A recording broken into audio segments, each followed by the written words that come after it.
Viewers అందరికి నమస్తే. నేను మీ పిట్టల రవి.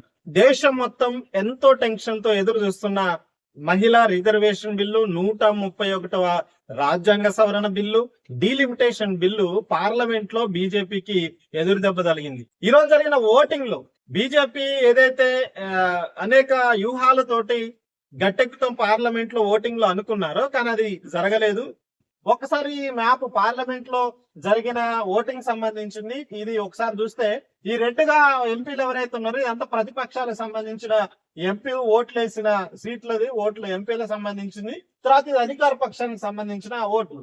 సో ఎలక్ట్రికల్ ఓటింగ్ ద్వారా కొంత టెక్నికల్ ప్రాబ్లమ్స్ వచ్చాయి, కానీ తర్వాత అఫీషియల్ గా ప్రకటించిన దాని ప్రకారం పార్లమెంట్ లో మొత్తం 528 మంది ఓటింగ్ లో పాల్గొన్నట్టు స్పష్టంగా ప్రకటించడం జరిగింది. 298 మంది అనుకూలంగా ఓటేస్తే వ్యతిరేకంగా 230 మంది ఓట్లు వేయడం జరిగింది. తటస్థంగా ఎవరు వేయలేదు.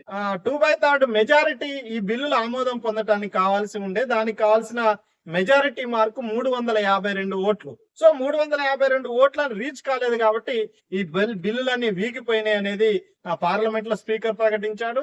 దాంతో ప్రభుత్వం ఈ బిల్లులన్నీ వెనక్కి తీసుకున్న పరిస్థితి. సో దీని మీద ఇప్పుడు బీజేపీ అనుకూల మీడియా పెద్ద ఎత్తున ఒక దుష్ప్రచారాన్ని చేస్తుంది, అబద్ధ ప్రచారాన్ని చేస్తుంది.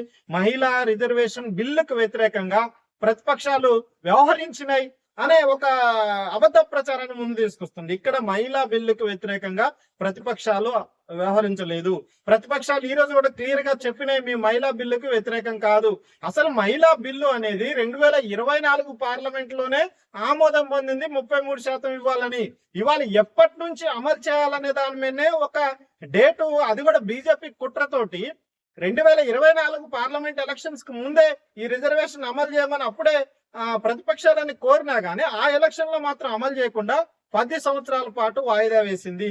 ఇప్పుడు కావాలని ఒక కుట్రతోటి డీలిమిటేషన్ బిల్లుకి ప్రతిపక్షాలు దక్షిణాది రాష్ట్రాలు వ్యతిరేకంగా ఉన్నాయి కాబట్టి మహిళా బిల్లుని డీలిమిటేషన్ బిల్లుని కలిపి పెట్టారు. వాస్తవంగా వేరువేరుగా పెడితే మహిళా బిల్లుకి అందరు సపోర్ట్ చేసేవాళ్ళు. 2024 అన్ని పార్టీలు సపోర్ట్ చేసినాయి, ఏకగ్రీవంగా ఆమోదం పొందింది.